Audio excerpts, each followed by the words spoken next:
Hello student, तो आज हम देखेंगे क्वेश्चन नंबर 11। ठीक है, क्वेश्चन नंबर 11 10 तक हम कर चुके हैं, तो आज हम क्वेश्चन नंबर 11 के बारे में डिस्कशन करेंगे। तो देखिए क्वेश्चन 11 ये रहा, क्या बोल रहा है, so that the vectors are collinear. इसने बोला है कि दो आपको वेक्टर दे रखे, लेट आपके पास वेक्टर ए जो है वो आपके पास है 2i minus 3j plus 4k Kaif, ये वेक्टर ए हो गया।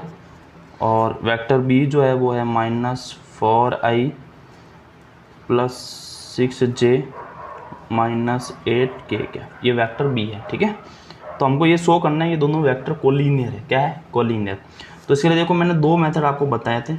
फर्स्ट चीज़ मैंने बोली थी कि अगर बी जो है वो लेमड़ा ए हो जाए तब वो आपके कोलिनियर हो जाएगा। या आप क्या कर सकते हैं, या आप a1 upon b1 equal a2 upon b2 equal a3 upon b3। अगर इनका रेशियो प्रोपोर्शनल हो जाए, यानी तीनों प्रोपोर्शनल हो जाए, तब भी वो आपका कोलिनियर हो जाएगा। ठीक है, तो आप किसी मेथड से कर सकते हैं। तो जैसे मैं अगर यहाँ से वेक्टर b को मैं देखूँ तो मैं यहाँ से क्या कर सकता हूँ, -2 कॉमन ले सकता हूँ। तो जैसे ये -2 कॉमन लूँगा तो यहाँ पर ये 2 आयोटा, ये हो जाएगा माइनस का, देखो माइनस बाहर कॉमन ले ले तो प्लस, अब इधर माइनस होगा, 2 बाहर ले ले इधर बचेगा 3j, माइनस बाहर ले ले इधर आ जाएगा प्लस, और 8 है तो 2 बाहर ले इधर हो जाएगा 4k कैफ, ये हो जाएगा। ठीक है, तो यहाँ पर आप देखो ये जो है ना वो as it is a vector है। देखो ये रहा ए vector 2i minus 3j plus 4k। यहाँ पे भी देखो माइनस ये आ रहा है 2i minus 3j plus 4k। तो यहाँ पर जो वेक्टर बी होगा वो होगा -2 वेक्टर ए। ठीक है, तो ये आपका हो गया। ठीक है, यहाँ पे लेमड़ा की वैल्यू -2 है, इसका मतलब ये कोलिनियर है। क्या है? कोलिनियर है। ठीक है, चाहो तो दूसरे तरीके से भी आ कर सकते हो। तो ये हमारा काम करेगा a1 का, ये काम करेगा a2 का, ये a3 का, ये होगा b1, ये होगा b2 और ये होगा b3। तो सबसे पहले मैं a1 अपॉन b1 को देखूंगा, तो a1 अपॉन b1 है +2 -4, तो ये कैंसिल होकर माइनस का 1/2 हो जाएगा। फिर मैं देखूंगा a2 अपॉन b2 को, तो a2 कितना है, a2 है -3 और b2 कितना है 6, तो ये भी हो जाएगा माइनस का 1/2। फिर मैं देखूंगा a3 अपॉन b3 को, तो a3 है 4 और ये -8 है, तो ये भी हो जाएगा -1/2। ठीक है, तो ये तीनों क्या हो रहे हैं, सेम रेशियो क्या आ रहा है, इसका मतलब ये क्या हो गया, आपका कोलिनियर हो गया। तो आई होप ये क्वेश्चन आपको समझ में आया होगा, क्वेश्चन नंबर 11। ठीक है, अब चलते हैं, अब देखते हैं क्वेश्चन नंबर 12। ठीक है, क्वेश्चन नंबर 12 क्या है, क्वेश्चन नंबर 12 देखेंगे। 12 में ये बोला हुआ find the direction cosine of the vector. आपके पास कोई वेक्टर ए दे रखा है जो है आपके पास i Kaif plus 2j Kaif plus 3k Kaif, ये वेक्टर दे रखा है आपको। ठीक है, इसके डायरेक्शन कोसाइन निकालना है। क्या निकालना है? इसके डायरेक्शन कोसाइन यानी ds। तो हमने क्या देखा था, डायरेक्शन कोसाइन क्या होते हैं, ये होते हैं हमारे पास स्केलर कंपोनेंट ऑफ ए कैफ, है ना। यानी इसका पहले तो यूनिट वेक्टर निकालना है और फिर उसका स्केलर कंपोनेंट लेंगे तब हमारे पास DCS आ जाएंगे। ठीक है, बात आई समझ में? नहीं तो आप एक और तरीका आपको पता है कि इसके DCS निकालने का क्या तरीका है। अगर मैं इसकी compare xi plus yj plus zk से करूँगा तो यहाँ पर मुझे x y z की वैल्यू निकल जाएगी। तो यहाँ से मेरे पास l m और n ये तीनों क्या हो जाता है, हमारे डायरेक्शन कोसाइन होती है। ठीक है, तो L को मैं ऐसे निकालूंगा x² अपॉन में r, और r को निकालने का तरीका क्या होता है, x² plus y² plus z²। वैसे ही y को निकालूंगा, m को निकालूंगा तो जाएगा y अपॉन में x² plus y² plus z², और फिर मैं n को निकालूंगा तो होगा z अपॉन में √x² plus y² plus z²। तो ऐसे मैं इस फॉर्मूले से इसको निकाल सकता हूँ। ठीक है, तो अगर मैं इनकी कंपेयर करूँ यहाँ पर तो देखो मेरे पास x की वैल्यू जो है वो है 1, y की वैल्यू जो है वो है 2 और z की वैल्यू जो है वो है मेरे पास 3। ठीक है, आप ये भी याद रख सकते हो, आप पहले यहाँ से ए कैप निकाल के फिर उसके स्केलर कंपोनेंट लोगे तो भी आपका ये आएगा, इससे निकालोगे तो भी आपका ये जाएगा। तो यहाँ पे देखो x की वैल्यू तो हो गई 1 अपॉन में √x² मतलब 1 का स्क्वायर 1, y² की वैल्यू 2 है तो 2 का स्क्वायर 4, फिर z की वैल्यू 3 है तो 3 का स्क्वायर हो गया 9, तो 1 अपॉन हो जाएगा √14। ठीक है, 1 अपॉन √14। वैसे इसका निकालेंगे तो y की वैल्यू हो गई 2 और नीचे आ गया ये 1 + 4 + 9 तो हो गया 2 और अपॉन में हो गया √14।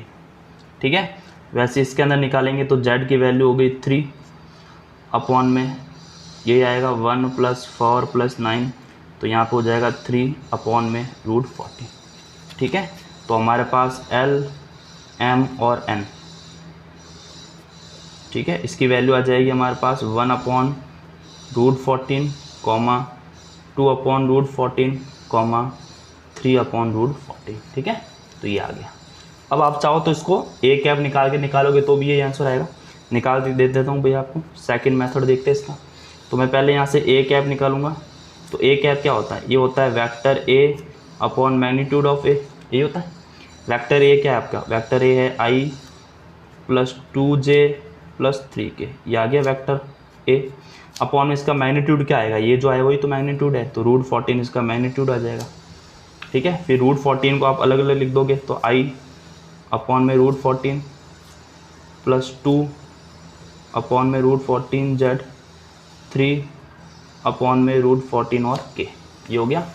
अब यहाँ से हमको पता चल गया कि इसके स्केलर कंपोनेंट कौन कौन से होंगे। तो इसके स्केलर कंपोनेंट होंगे 1 अपॉन √14, फिर आएगा 2 अपॉन √14 और फिर आएगा 3 अपॉन √14।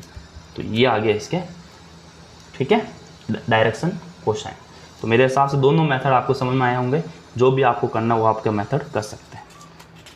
अब देखते हैं क्वेश्चन नंबर आपका 13। ठीक है, क्वेश्चन नंबर 13 को देखते हैं क्या है भाई। क्वेश्चन नंबर 13, ये रहा क्वेश्चन 13। बोला है find the direction cosines of the vector joining the points. दो आपको पॉइंट्स गिवन है। एक पॉइंट ए है आपके पास जिसके कोऑर्डिनेट है 1, 2, -3 एंड दूसरा वेक्टर है बी जो है -1, -2 और 1। ठीक है, तो directed from A to B, यानी ये कहाँ पर है आपका, ये आपके पास ए टू बी है, यानी आपको ए बी फाइंड करना है। क्या करना है आपको?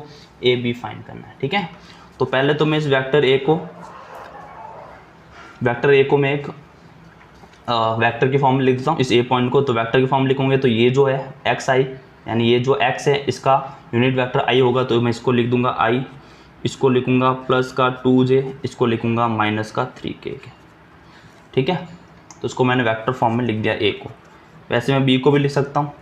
क्या लिखूंगा? -i -2j और प्लस का k क्या, ये हो गया मेरे पास बी वेक्टर। तो अब मुझे ए बी फाइंड करना है। तो आपको पता है ए बी कैसे फाइंड करेंगे, अपन करेंगे b - a। क्या करना है आपको? b - a करना है। वेक्टर बी हमारे पास है -i -2j और प्लस का k, ये वेक्टर बी है। माइनस वेक्टर ए, देखो माइनस के बाद जो है उसमें ब्रैकेट लगाना। ठीक है, और ए की वैल्यू है i + 2j और माइनस का 3k। तो यहाँ हो जाएगा -i -2j plus k, -i -2j और प्लस का 3k। तो -i और -i, ठीक है, ये हो जाएंगे आपके पास -2i, -2j -2j ये हो जाएगा -4j plus k plus 3k ये हो जाएगा प्लस का 4k। ठीक है, तो देखो b की वैल्यू ये मैंने लिख दी थी, माइनस ये a की वैल्यू मैंने लिख दी, माइनस अंदर मल्टीप्लाई किया तो ये प्लस माइनस हो गया, ये माइनस प्लस हो गया। अब मुझे इसका क्या करना है? मुझे यहाँ पे निकालना है इसका डायरेक्शन कोसाइन। क्या निकालना है? इसका डायरेक्शन कोसाइन मेरे को निकालना है। तो निकाल देते हैं DCS। हमारे पास ये वेक्टर तो आ ही गया ए बी।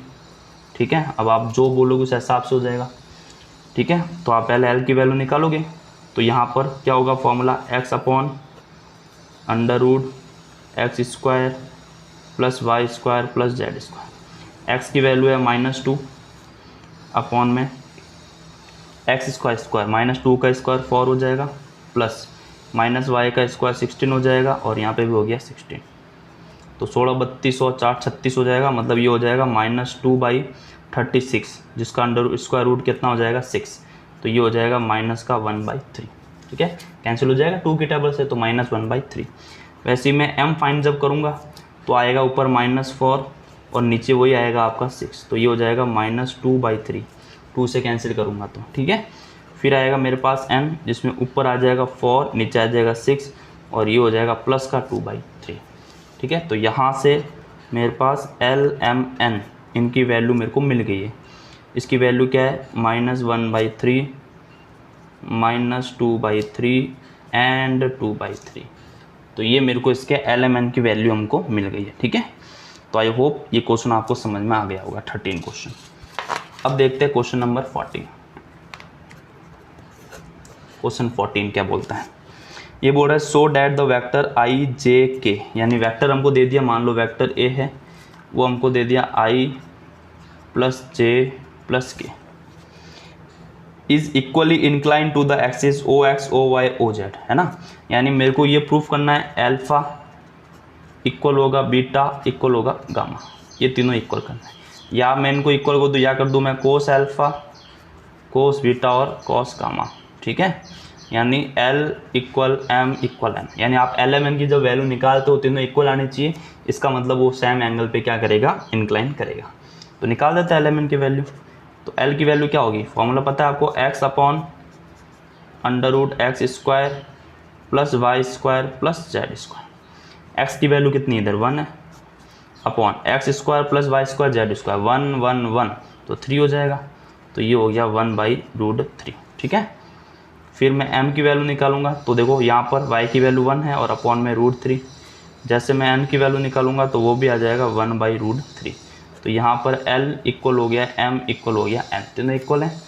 इसका मतलब so cos alpha equal to cos beta और equal to cos gamma, implies that alpha is equal to beta is equal to gamma. ये हमको क्या करना था, इसके अंदर प्रूफ करना था। तो छोटी सी बात है, आपको समझ में आ गई होगी। ठीक है, ओके। अब देखते हैं क्वेश्चन नंबर आपका कौन सा, 15 क्वेश्चन देख लेते हैं। ठीक है, क्वेश्चन नंबर है आपका 15 क्वेश्चन में देखो क्या गिवन है, देख लो 15 क्वेश्चन ये रहा। ठीक है, 15 क्वेश्चन दे रहा, find the position vector of point R which divides the line joining 2 points P and Q whose position vectors are respectively in the ratio 2:1। इन्होंने बोला है जैसे एक पॉइंट हमारे पास P है और एक पॉइंट हमारे पास Q है, तो इसको हम हमेशा ओरिजिन से लेते हैं। तो ये हो गया OP और ये हो गया OQ। अब इनको ज्वाइन करने वाली एक लाइन है और यहाँ से OR। ठीक है, OR जो एक पोजीशन वेक्टर है, जो इसको क्या कर रहा है 2:1 में इसको डिवाइड कर रहा है। ये कर रहा है 2:1 में डिवाइड। P का जो कोऑर्डिनेट दे रखा है वो दे रखा है I + 2j - k। ठीक है, और Q का दे रखा है -I + j और प्लस का k, ये दे रखा है। ठीक है, तो मुझे यहाँ पे OR वेक्टर निकालना है, या इसको मैं वेक्टर R बोल देता हूँ। मुझे इस R की वैल्यू निकालनी है, तो इसके लिए हमने फॉर्मूला पढ़ा था। ठीक है, ये हमारे पास काम करेगा A का, ये काम करेगा मेरे पास B का, ये M का और ये N का। तो हमने इसमें पढ़ा था MB जब इंटरनली हो। ठीक है, तो सबसे पहले तो हम इंटरनली निकाल देते हैं इसको, इंटरनली डिवाइड करा तो MB + NA अपॉन में M + N, ये होता है इसका फॉर्मूला। तो निकाल देते हैं R को। M की वैल्यू क्या है 2 है और B की वैल्यू ये रही -I + j + k + N की वैल्यू 1 है और A की वैल्यू ये रही I cap + 2j cap - k cap upon में M + N मीन्स 2 + 1। ठीक है, अब आगे इसको सिंप्लीफाई करेंगे। देखो क्या होगा, ये हो गया माइनस का 2I, ये हो गया प्लस का 2j और ये हो गया प्लस का 2k, ये हो गया प्लस का I प्लस का 2j और ये हो गया माइनस का k और अपॉन में कितना है 3। ठीक है, अब देखते इधर -2I + I कितना होगा, माइनस का I बचेगा, प्लस का 2j प्लस का 2j कितना हो जाएगा, प्लस का 4j प्लस का 2k माइनस का 1k, तो कितना बचेगा 1k और डिवाइडेड बाई कितना आ जाएगा 3। ठीक है, अब इसको मैं 3 को अलग अलग लिखूँगा तो हो जाएगा -I अपॉन 3 प्लस का 4/3j और प्लस का k/3। ये हो गया मेरे पास वेक्टर आर इंटरनली इसको डिवाइड करता है, तब ये हमारा हो जाएगा। ठीक है, अब बात करेंगे अगर वो एक्सटर्नली करता है तो बस आपका फॉर्मूला चेंज हो जाएगा, माइनस लग जाएगा यहाँ पे। ठीक है, तो अब आपका जो फॉर्मूला क्या होगा, अब आपका फॉर्मूला होगा M B minus N A upon M minus N, ये फॉर्मूला हो जाएगा बस। ठीक है, तो वैल्यू रख देते, देखो m की वैल्यू कितनी है 2, ठीक है, और b की वैल्यू क्या है माइनस आई प्लस जे और प्लस का के, माइनस n की वैल्यू है 1 और a की वैल्यू मेरे पास i प्लस 2j माइनस के। ठीक है, और डिवाइडेड बाई हो जाएगा 2 माइनस 1, ये हो जाएगा। तो मैं इसको डायरेक्ट करने की कोशिश कर रहा हूँ, देखो माइनस का 2 और ये माइनस का 1 दोनों मिलके हो जाएगा माइनस का 3i। ये देखो प्लस का 2 और माइनस का 2 है ना, प्लस का 2 हो जाएगा, ये देखो 2 को j से करूँगा प्लस का 2j और ये माइनस का 2j, तो प्लस का 2j हो गया और ये माइनस का 2j, तो क्या हो जाएगा 0 हो जाएगा, यानी 0j आ गया। ठीक है, प्लस का 2k और प्लस का 1k, तो क्या हो गया प्लस का 3k और नीचे तो 1 ही आएगा, तो यहाँ पर जो r वेक्टर है इसका आंसर ये हो जाएगा। ठीक है, तो आई होप ये क्वेश्चन आपको ज़रूर समझ में आया होगा, बड़ा सिंपल सा कॉन्सेप्ट है। अब देखते हैं क्वेश्चन नंबर आपका 16।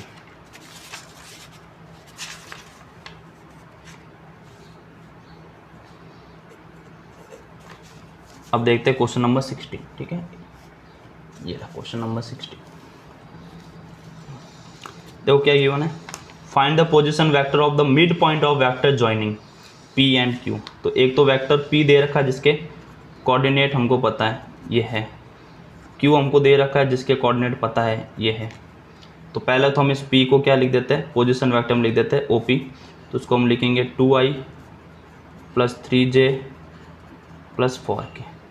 फिर मैं OQ को लिखूँगा, तो ये हो जाएगा 4i प्लस का j और माइनस का 2k। ठीक है, तो अब मुझे क्या निकालना, मिड पॉइंट निकालना। तो मिड पॉइंट कैसे निकालूंगा मैं, OP plus OQ divided by 2। ठीक है, ये हो जाएगा मेरे पास मिड पॉइंट का फॉर्मूला। तो बस इनको ऐड करेंगे, 2 और 4 कितने हो जाएंगे 6i, 3 प्लस 1 कितना हो जाएंगे 4j और 4 माइनस 2 कितना हो गया 2k। फिर डिवाइड में 2 है, इसको नीचे अलग लिख देता हूँ मैं इन तीनों के। तो यहाँ से तो ये हो जाएगा 3i प्लस 2j और प्लस का k। ठीक है, तो ये मेरे पास मिड पॉइंट आ गया इसका, OR कोई मान लेते इसका मिड पॉइंट, तो ये आ गया मेरे पास इसका मिड पॉइंट। ठीक है, तो आई होप समझ में आया होगा, बड़ा सिंपल सा क्वेश्चन है। अब करते हैं क्वेश्चन नंबर 17। ठीक है, तो क्वेश्चन नंबर 17 को अब देखेंगे, इंपॉर्टेंट क्वेश्चन है क्वेश्चन नंबर 17। क्या दे रहा है क्वेश्चन में, सो that the points A, B and C with position vector A, B and C respect the vertices of triangle triangle. ये शो करना है, ये राइट करके क्या है वर्टिसेस है। ठीक है, तो चलते हैं हम एक ऐसा ट्रायंगल बना लेते हैं। पहले A है, ये पॉइंट है, ये पॉइंट C है। A दे रखा है 3i माइनस 4j माइनस का 4k। B का हमको दे रखा है 2i माइनस का j प्लस का k। का दे रखा है आपको i minus 3j minus 5k। तो मैं पहले A लूँगा, फिर B और फिर मैं C से A और चेक करूँगा ये ट्रायंगल है या नहीं। तो मैं पहले निकाल देता हूँ AB। क्या निकालूंगा मैं A। तो AB कैसे निकालूंगा, तो ये मैंने B माइनस A से, कैसे B माइनस A से। ठीक है, ये B मेरा यही है, तो स्मॉल b इसको मैंने कैपिटल में लिया B।